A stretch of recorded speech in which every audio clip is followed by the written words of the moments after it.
મરણ જનાર છે ચિરેક હિતેન્દ્રભાઈ પટેલ. એ બળેલી હાલતમાં એની ડેડ બોડી મળી આવી. એ દિવસે પહેલાં એડી દાખલ કરવામાં આવી અને એના પછી એમના ભાઈએ ફરિયાદ આપતા આપણે 302નો ગુનો દાખલ કર્યો છે. એમાં આપણે શરૂઆતમાં જે તે જગ્યાએ આ બનાવ બન્યો હતો ત્યાં ડીપમાં એનું ત્યાં તપાસ કરવામાં આવી છે. ડોગ સ્ક્વોડ બોલાવીને પણ એની આપણે તપાસ કરી છે. FSLના અધિકારીઓ બોલાવીને તપાસ કરવામાં આવી છે. સાયબર ક્રાઇમ અને ક્રાઇમ બ્રાન્ચના અધિકારીઓ, લોકલ પોલીસ, અમારા ડીસીપી, આ તમામ અધિકારીઓ મારફત અને આ જુદા જુદા જે સ્પોટ છે એ મારફત તપાસ કરવામાં આવી છે. એનું PM કરાવવામાં આવ્યું છે. ડેડ બોડી જે આપણે મળી છે એમાં એક્સટર્નલ ઇન્જરી કોઈ નથી. PM થયા પછી પણ એવું કોઈ આઈડેન્ટિફાઈડ નથી થયું કે એક્સટર્નલ ઇન્જરી એની હોય. એટલે PM થયા પછી વિસેરા લેવામાં આવે છે કે કદાચ કંઈ ખવડાવી દીધું હોય એને, તો એના માટે વિસેરા મોકલવામાં આવે છે. વિસેરા આવવા પર બાકી છે. એના નખ પણ આપણે લેવામાં આવે છે કે કદાચ કોઈના સાથે કંઈ બનાવ બન્યો હોય તો એવું પ્રાથમિક દૃષ્ટિએ તો કોઈ જોવામાં નથી આવ્યું કે કોઈના સાથે એને જબરજસ્તીના એવા કોઈ નિશાનો પણ આપણે મળી નથી આવ્યા. એટલે અત્યાર સુધી આ વસ્તુ એવું કંઈ ડિસાઇડ નથી થયું કે આ આત્મહત્યા છે કે મર્ડર છે. એટલે એના માટે અત્યારે પણ આપણે અલગ અલગ ટીમો આ બાબતમાં તપાસ કરી રહી છે.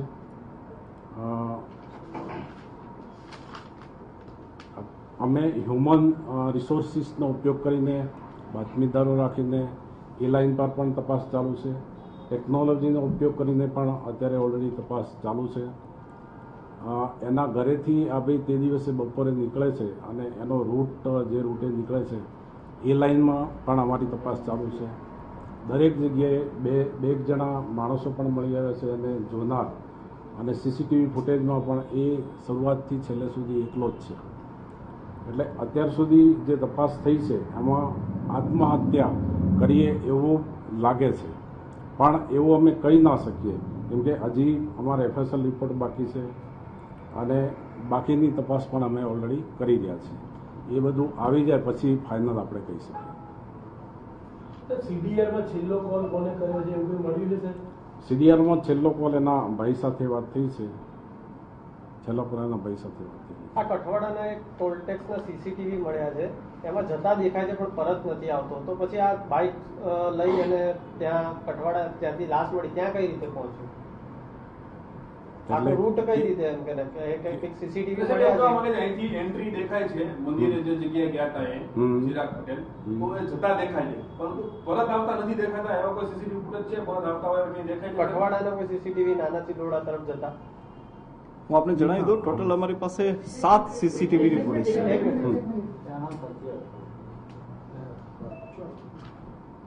હું આપ લોકોને જણાવી દઉં કે અમારી પાસે ટોટલ 7 CCTV ફૂટેજ છે કે જેની અંદરથી અમે એનો આખો એક રૂટ બનાવેલો છે કે ઘરેથી નીકળે છે, રસપાન પાર્લર જે છે એ રસપાન પાર્લરે જાય છે, ત્યાં જઈને એ રેડ બુલ પીવે છે, સાથે એક મસાલો લે છે કે જે મીઠો મસાલો છે.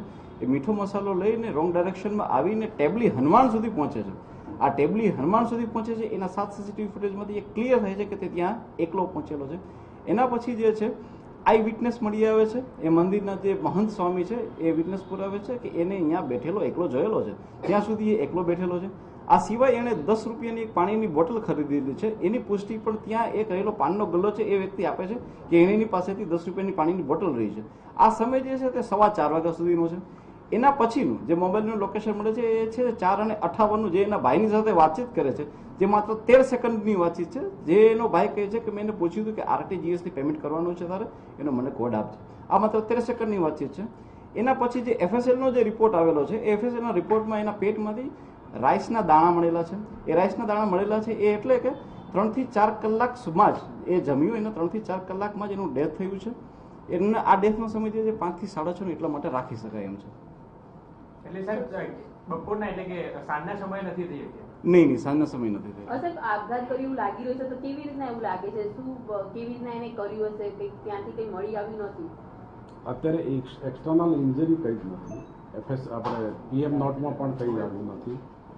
એના પરથી એવું લાગે છે, પણ આપણે ફાઇનલ પેલા પર નથી. આ લાસ્ટ લોકેશન ક્યાંનું બતાવ્યું મોબાઈલનું? જ્યારે છેલ્લે ફોન બંધ થયો સવારે 8:15 ની આજુબાજુ, ત્યારે મોબાઈલનું લોકેશન ક્યાં હતું છેલ્લું? આ જે લોકેશનની જે મોબાઈલના લોકેશનની જે વાત છે કે જેમાં ઘણી વખતે ગુમાવવા પણ આવી રહ્યું છે, આપણે જણાવી દઉં કે એના મોબાઈલનો 16 અને 58 જ્યારે છેલ્લો કોલ કરે છે એ લોકેશન, અને એના પછી 7 SMS કે જેમાંથી 3 SMS એના ભાઈના દ્વારા અને 4 SMS એના કઝિન બ્રધર દ્વારા જે મૂકવામાં આવ્યા છે કે where are you, call me soon. આવા જે 7 SMS એના મોબાઈલમાં પડેલા છે કે જેનો સમય 16 અને 58 થી સ્ટાર્ટ કરી બીજા દિવસના સવારના 7:45 વાગ્યા સુધીના જે અલગ અલગ સમયના 7 SMS પડેલા છે એ બધાના લોકેશન માત્ર ને માત્ર જે જગ્યાએ આ બનાવ બનેલો છે ત્યાંના જ છે. ટાવર અલગ અલગ એટલા માટે આવે છે કે કોઈ વખતે ટાવર નજદીકનો લઈ લીધો હોય માટેનું ટાવર લોકેશન, પણ જ્યારે એને ગૂગલ મેપ ઉપર પ્લોટ કરવામાં આવ્યા તો એ બધા જ લોકેશન જે છે બનાવવાળી જગ્યાના છે. મતલબ કે એ વ્યક્તિની હાજરી ત્યાં ને ત્યાં છે, મોબાઈલની હાજરી પણ ત્યાં જ છે. મોબાઈલ મિસિંગ હજી છે, મેળવ્યો નથી. જી બિલકુલ, એટલે જ અમે ઇન્વેસ્ટિગેશન હજી સુધી ઓપન રાખેલું છે. પૂરેપૂરું કહી પણ નથી રહ્યા કે આ સુસાઇડ છે. 70-80% અમને લાગી રહ્યું છે કે સુસાઇડ છે, પરંતુ એનો મોબાઈલ હજી મિસિંગ છે, જેના કારણે અમે ઇન્વેસ્ટિગેશન હજી ઓપન રાખ્યું છે. વિશેરાનો રિપોર્ટ હજી નથી આવ્યો, એટલે પણ હજી અમે નથી કહી શકતા કે આ સુસાઇડ જ છે. સર, જે આત્મહત્યા કરી ત્યાં માચીસ, લાઇટર, ક્યાંથી સળગો એવું કઈ પ્રાથમિક પુરાવા મળ્યા છે નથી? જી બિલકુલ નહીં, અમને અહીંયા માચીસથી જો સળગેલો તેવું નથી મળેલું, પરંતુ એક એવી થિયરી અમે બનાવી શકીએ છીએ. થિયરી એવી બનાવી શકીએ છીએ કે એ જે જેનાથી સળગ્યો છે જે માચીસથી એ એની સાથે સળગી ગયું તો એના માટેના એ જે રેસિડ્યુઅલ્સ પણ છે એને પણ અમે FSLમાં મોકલી આપ્યા છે કે એની અંદરથી પણ બીજું કંઈ મળે છે કે નહીં. સેમ વે અમને જે બોટલ કે જેમાં અમે માનીએ છીએ કે થિયરિટિકલ માનીએ છીએ કે જેમાં જેણે પોતાના બાઇકમાંથી જ પેટ્રોલ ભરી અને સળગ્યો હોય તો એના માટેના એટલે કે બોટલના પણ રેસિડ્યુઅલ સિગ્નેચર અમે FSLમાં મોકલીએ છીએ કે જે બોટલનું સેમ્પલ અમે એ જ જગ્યાએથી લીધું છે કે જે જગ્યાએથી એને પાણીની બોટલ ખરીદી હતી. જો આ બધા રિપોર્ટ એક વખત FSLમાંથી આવી જાય પછી અમે કોઈ નિષ્કર્ષ ઉપર નીકળીશું અને આપ લોકોને બતાવીશું. એના કોઈ નજીકના ઘર પાસે રહેતા કોઈ મિત્રો પાસે રૂપિયાની માંગણી કરી હોય કે એવું કંઈ આપણને હું આપને જણાવી દઉં કે એના પર્સમાંથી એક ચિઠ્ઠી મળી આવી છે. એ ચિઠ્ઠીમાં એણે પોતાના 3 મિત્રોને પૈસા આપેલા છે ઉછીના, એનો એણે ઉલ્લેખ કરેલો છે. એણે 35,000 રૂપિયા એક જગ્યાએ રોકાણ કરેલું છે એનો પણ એણે ઉલ્લેખ કરેલો છે. એના સિવાય પેટીએમ, વોલેટ એમાંથી જે ટ્રાન્સફર કર્યો છે એનો પણ એનો ઉલ્લેખ કરેલો છે. આ ચબરખીને પણ જોતા એક અંદાજો આવી શકે કે જ્યારે કોઈ માણસ સુસાઇડ કરવાનો છે તો ચબરખીમાં લખતો ગયો છે કે મારા બાકી લેણના પૈસા ક્યાં ક્યાં લોકો પાસે છે એ પણ અમને મળી આવેલ છે. સોશિયલ મીડિયામાંથી કઈ તપાસમાં કોઈ સામે આવ્યું હોય એના એકાઉન્ટમાંથી? સોશિયલ મીડિયામાં એનું ફેસબુકનું એકાઉન્ટ, એનું ટ્વિટરનું એકાઉન્ટ, આ બંને એકાઉન્ટ અને પ્લસ જે એના મિત્રોની પાસે એનું વોટ્સએપ જે છે એ વોટ્સએપમાં અમે તપાસ ચાલુ છે. ટ્વિટર એકાઉન્ટમાંથી કોઈ એવી વસ્તુ નથી મળી એવી કે જે કોઈ આપત્તિજનક હોય. પ્લસ અમે TV9 કે જ્યાં નોકરી કરતો હતો એમનો પણ કોન્ટેક્ટ કર્યો છે. એમણે પણ કહેવાનું સર એ માત્ર ડેસ્ક સંભાળતો હતો, નહીં કે ફ્રન્ટ ઉપર જઈ અને ફિલ્ડમાં જઈને કોઈ રિપોર્ટિંગ કરતો હતો. સર, જ્યાં સુધી FSL નો રિપોર્ટ ના આવે ત્યાં સુધી આ તપાસ કઈ રીતે ચલાવવામાં આવશે? માત્ર FSL ના રિપોર્ટ પર આધારિત? નહીં, બિલકુલ નહીં. હું આપને જણાવી દેવા માંગુ છું કે joint commissioner crime branch, DCP crime, DCP cyber crime, આ ઉપરાંત DCP હું ઝોન, આ ઉપરાંત અમારા એડિશનલ CP સેક્ટર 2, મારી PA ટીમ, આમ ગણીને 6 IPS ઓફિસર, 2 ACP, 2 PI અને એના સિવાયના ઘણા બધા PSI જે આ સાથે જોડાયેલા છે. આ આખી ટીમ વર્ક કરી રહી છે કે જેના 2 પહેલું ઉપર અમે વર્ક કરીએ છીએ. એક છે ટેકનોલોજીકલ પાર્ટ અને બીજું છે હ્યુમન ઇન્ટેલિજન્સ. આપ લોકો જોઈ શકો છો કે અમે ઘણા બધા લોકોને પૂછીને અત્યાર સુધીમાં એના આખો ટ્રેસ નક્કી કરેલો છે કે એ વ્યક્તિ કઈ જગ્યાએથી ક્યાં જાય છે. આ ટ્રેસ છે, આ હ્યુમન ઇન્ટેલિજન્સનું કામ હતું જે અમે પૂરું કરેલું છે. આ સિવાય હજી સુધી અમે હ્યુમન ઇન્ટેલિજન્સ કરીએ છીએ કે એના અત્યાર સુધીના શું કોઈ લવ અફેર્સ હતા, શું બીજા કોઈ અફેર્સ હતા, શું એને કઈ જગ્યાએથી કોઈ પૈસાની તકલીફ હતી, શું કોઈ બીજો કોઈ પારિવારિક એનો કોઈ ઇસ્યુ હતો. આ ઉપર પણ અમારી ટીમ વર્ક ચાલુ છે. પ્લસ ટેકનોલોજીનો જ્યાં સુધી સહારો છે તો માત્ર FSLની સહારો અમે નથી લીધો, એના સિવાયની ટેકનોલોજીનો પણ યુઝ કરી રહ્યા છીએ અમે લોકો. સાહેબ, RBI ની કંઈક વાત આવી હતી, કેટલીક અફવાઓ, આ ઘટનામાં સાહેબ ઘણી બધી અફવાઓ પણ છે સામે. ક્લિયર કરી દો તમારા તરફથી કઈ કઈ વસ્તુઓની અફવાઓ છે, કઈ વસ્તુ સાચી, કઈ વસ્તુ ખોટી. આની અંદર હું આપને જણાવી દઉં કે RTA જે છે આજના યુગમાં બહુ કોમન જેવી વસ્તુ થઈ ગઈ છે. RTA જે છે એ સિસ્ટમનો એક વન ઓફ ધ પાર્ટ છે. આજે કોઈ પણ વ્યક્તિ RTA કરી શકે છે અને અઢળક લોકો RTA કરે છે. આ વ્યક્તિએ પણ RTA કરેલી છે, બરાબર છે. અને આ વ્યક્તિ RTA કરતો હતો કે જે એક ગવર્મેન્ટ એજન્સી છે, ગવર્મેન્ટ એજન્સીને પૂછેલું હતું, ગવર્મેન્ટ એજન્સી બાય પોસ્ટ એ વસ્તુનો જવાબ પણ આપી દીધો છે. કયા મુદ્દાની છે RTA કરેલી તમે? કયા મુદ્દાઓ છે? જે MP જે હોય છે, MP ના વિકાસ કાર્ય, એમપીના વિકાસ કાર્યની ગ્રાન્ટ કઈ કઈ જગ્યાએ ખર્ચ થઈ છે આ બાબતની એને આરટી કરેલી હતી, જેનો જવાબ એને ઓલરેડી થઈ ગયો છે અને એના માટેના કાગળિયાઓ પણ એના ઘર સુધી પહોંચી ગયા છે અને આ માટેની આરટીએ હતી.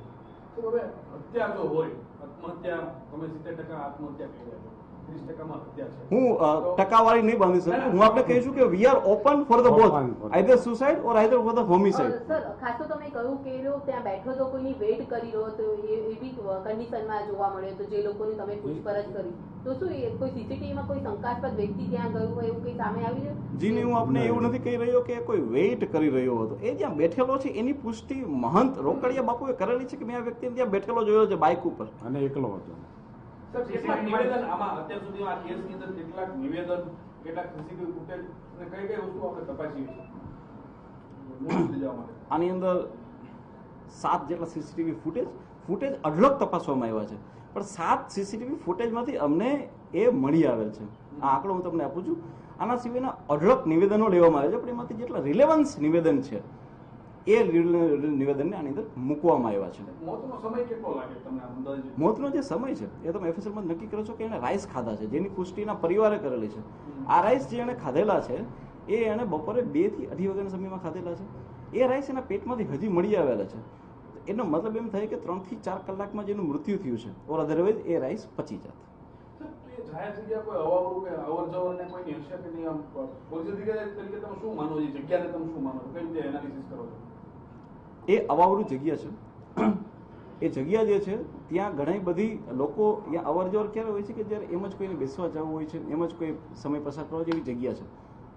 એ જગ્યાએ મહંતગીરી સ્વામી જે છે એમનું કહેવાનું છે કે નોર્મલ સમયે એ જગ્યાએ 3 થી 4 બાઇક હોય છે, પણ એ દિવસે માત્ર એક જ બાઇક હતું ને એક જ વ્યક્તિ હતા, એ આ હતા. સાહેબ ખાસ તો એને ફેસબુક બી કેટલું ડિલીટ કરી નાખ્યું છે ને એનું પર્સ ને બધું મળી આવ્યું છે પણ મોબાઈલ નથી મળી આવ્યો તો એ પોતાનો મોબાઈલ ફેંકી દે, ચિઠ્ઠીમાં બધું લખીને જાય એવી શક્યતાઓ કેટલી લાગે છે એ જાતે કરી? મોબાઈલમાં કદાચ છે જેવું એને કઈ ન જણાવવું હોય, જાહેર ન કરવું હોય એટલા માટે એને ફેંકી દીધું. એટલે મોબાઈલ શા માટે ફેંકવો પડ્યો એને? અથવા જો એ જાતે જો સુસાઇડ કરવા માંગતો હોય તો મોબાઈલ એ બધું પુરાવો આપી શકતો તો એનું કારણ જે હું આપને જણાવી દઉં કે આમાં ઘણી બધી થિયરીઓ હોઈ શકે છે, જેમાં એક થિયરી એવી પણ હોઈ શકે છે કે એને મોબાઈલ ત્યાં જ રાખેલો હોય સવારે 7:45 સુધી પણ ત્યાં જ છે જે લોકેશનનું કહે છે, પણ એના પછી બની શકે કે કોઈ વ્યક્તિ નીકળે છે એ મોબાઈલ લઈ લે છે અને એમાંથી સિમ કાર્ડ કાઢી નાખે છે, પોતે વાપરે છે. અમે ટ્રેસીસ ઉપર પણ આ મોબાઈલ મૂકેલો છે, તો કોઈ યુઝ કરશે તરત ખબર પડી જશે. એટલે આવી પણ સંભાવના રહેલી છે કે મોબાઈલ કોઈ લઈ લીધો હોય ત્યાંથી નીકળતી વખતે. જે બિલકુલ ફેસબુક નંબર એટલે લખેલો છે, જેવી કોઈ પોસ્ટ ડિલીટ એણે કરેલી છે કે ક્યારે કરેલી? જો આપણે જણાવી દઉં કે અમે જે પ્રકારે ડેટા લીધેલા છે એણે બપોરે 4:30 પછી ઇન્ટરનેટનો યુઝ જ નથી કર્યો. એણે ખુદે 4:30 પછી એણે ઇન્ટરનેટનો યુઝ જ નથી કર્યો. એટલે જો જેટલું પણ ઇન્ટરનેટ, જેટલું પણ ફેસબુક વાપર્યું છે એ એના દ્વારા જ વાપરવામાં આવેલું છે. મેમરી કાર્ડ એક એમના ભાભીના હતું, મેમરી કાર્ડમાંથી કોઈ એવો ડેટા મળી આવ્યો કે મેમરી કાર્ડ જે છે એની અંદર માત્ર એક જ ફોટો છે અને એ બિલકુલ ઇરિલેવન્ટ ફોટો છે. જો કોઈ ડેટા ડિલીટ થઈ ગયેલો હોય, જો મેમરી કાર્ડને ફોર્મેટ કરેલું હોય તો એના માટે પણ અમે એને એફએસએલમાં મોકલી આપેલું છે. સાહેબ જે બોટલ એને ખરીદી હતી એ સુસાઇડ કરવા માટે જ ખરીદી એવું લાગી રહ્યું છે? એવું તો ના કહેવાય, પણ એ ટૂંકમાં એક તપાસનો ભાગ છે. એમને તપાસ સાહેબ એને બોડી પરથી પેટ્રોલ મળ્યું છે કે કેરોસીન મળ્યું છે કે શું? એ એફએસએલમાં મોકલ્યું છે. હવે એફએસએલમાં આવે છે. કોઈ ડિટેલની વાત કરી તો કોઈ રાજકીય વ્યક્તિ સાથે કોઈ સંપર્ક હોય અથવા તો કોઈ પક્ષ સાથે એ જોડાયેલો દિવસ દરમિયાન કોની વાતચીત કરી? કોઈને કોઈ એવા વ્યક્તિ કે એમાં આઈડેન્ટિફાઈ આપણે કોઈને કર્યા હોય એવું ખરું? સવારથી સાંજ સુધીમાં સાથે ખાસ તો અત્યાર સુધી એવો કોઈ શંકાસ્પદ અમને નથી મળી આવ્યો કે ભાઈ આની સાથે વાત કરીએ. કોની સાથે વાત કરી? આખા દિવસમાં કયા કયા વ્યક્તિઓ વાત, કેટલા કોલ કરેલા છે, કોની વાત કરેલી છે? હું આપને જણાવી દઉં 15 તારીખે જ્યારે એનું આ મૃત્યુ થાય છે એ 15 તારીખે એણે કોઈને આઉટ ગોઈંગ કોલ નથી કરેલા. This is the one thing, કોઈને આઉટ ગોઈંગ કોલ નથી કરેલા. એના જે ઇનકમિંગ કોલ આવેલા છે એમાં એકનો મિત્ર છે કે જે એબીપી ન્યૂઝમાં છે, હિરેન રાવલ, એમની સાથે એણે વાત કરેલી છે. સંદેશમાં છે, મને ખબર નથી કઈ ચેનલમાં છે, અરાઉન્ડ જે હતું એની સાથે એની વાતચીત કરેલી છે. બરાબર, એક છે. અને એના સિવાય એના ભાઈની સાથે 2 વખત વાતચીત કરેલી છે. આના સિવાય એણે પેટીએમ થી એક બિલ ચૂકવ્યું છે પાનના ગલ્લા ઉપરનું, એ છે. આના સિવાયના જે આપણે ફેક કોલ આવતા હોય ને કે ભાઈ આ કંપનીની આ ઓફર છે, આ કંપનીની આ ઓફર છે, એવા એને 3 કોલ આવેલા છે. યસ, પ્રમોશન કોલ્સ, એની ડિટેલ્સ છે. આના સિવાય કોઈ કોલ્સ નથી. 5 કોલ ટોટલ પડેલા. યસ. અને મેસેજ જે તમે મેસેજ જે છે એ સાંજના છે. અને આગળના દિવસે સાહેબ કોઈને વાતચીત થઈ હોય? એના આગળના દિવસે ખાલી એના આગળના દિવસે નહીં, એણે છેલ્લા 3 મહિના દરમિયાન જેટલા લોકોની સાથે વાતચીત કરી છે એ બધા જ લોકોને ક્રાઇમ બ્રાન્ચ, સાયબર ક્રાઇમ અને લોકલ પોલીસ અમે બધાએ વારાફરતી આવી અને એમના સ્ટેટમેન્ટ લીધેલા છે, એ લોકોને પૂછેલું છે. કોઈ શંકાસ્પદ જગ્યા તો મળી આવે નથી.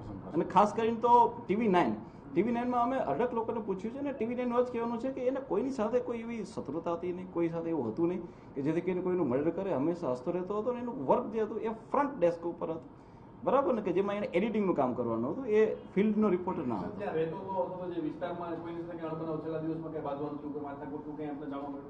બિલકુલ નહીં, લોકલ પોલીસ સ્ટેશન તરફથી કોઈ પુષ્ટિ નથી થઈ. આ ઉપરાંત અમે ત્યાં આજુબાજુ રહેતા બધા લોકોને નિવેદન લીધેલા છે. આ ઉપરાંત અમે એને પૂરેપૂરો સમય ક્યાં ટ્રેસીસ થયેલો છે, કેટલાથી કેટલા સમય દરમિયાન એ 14 તારીખે ઓફિસમાં ગયો, ઓફિસમાંથી છૂટ્યા બાદ એ ક્યાં રહી ગયો, શું કર્યું, એ બધી જ વસ્તુનું ટ્રેસીસ મેળવવામાં આવ્યું છે, જેમાં કોઈ એવી વિગત નથી આવી કે એમાં કોઈની સાથે એનો ઝઘડો થયો હોય. મોતના દિવસે ટૂંકમાં ઘરેથી પાનના ગલેથી હનુમાનજીના મંદિરે અને હનુમાનજી પછી મોબાઈલ બંધ અને ડેડ બોડી સીધી. યસ, આ મળ્યું છે. છતાં પણ અમે બંને બાજુ ખુલ્લા ઓપન છીએ કે એનું મર્ડર હોઈ શકે છે, તો એ દિશામાં પણ અમારી ટીમ કામ કરે છે. એનું સુસાઇડ હોઈ શકે છે, તો સુસાઇડ માટેના જેટલા પણ પુરાવા હજી બાકી છે એને ભેગા કરીને અમે કરી રહ્યા છીએ. જો મર્ડર હોય તો એની કઈ થિયરી હોઈ શકે ને એના માટેના ક્યાં પૂરા હોઈ શકે એના માટે પણ અમે વર્ક કરી રહ્યા છીએ. વિશેરાનો ઉલ્લેખ કર્યો આપે ક્યાં સુધીમાં આવવાની સંભાવના છે ને એ કડી કેટલી મહત્વની સાબિત થાય? વિશેરા જે છે એ અમે પ્રાયોરિટી લેટર લખી અને જેટલું બને એટલું ઝડપથી મેળવવા માટેનો પ્રયત્ન કરીએ.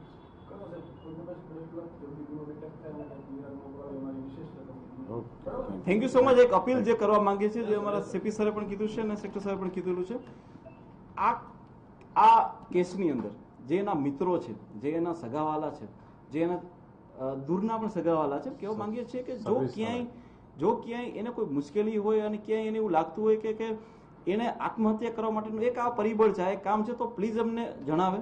જો એની કોઈની સાથે અણબનાવ થયો હોય, દુશ્મની હોય, તો પણ એમને જણાવે, તો એ દિશામાં અમે હજી વધારે કામ કરી શકીએ. Thank you.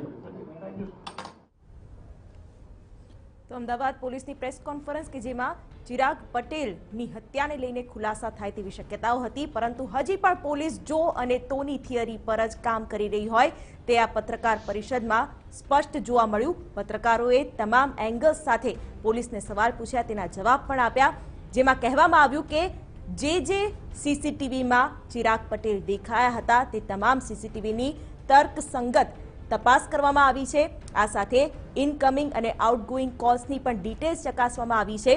TV9ના પત્રકાર ચિરાગ પટેલની હત્યાને 3 દિવસ થઈ ગયા છે, છતાં પણ પોલીસ એ નિષ્કર્ષ પર નથી પહોંચી શકી કે આ હત્યા છે કે આત્મહત્યા છે.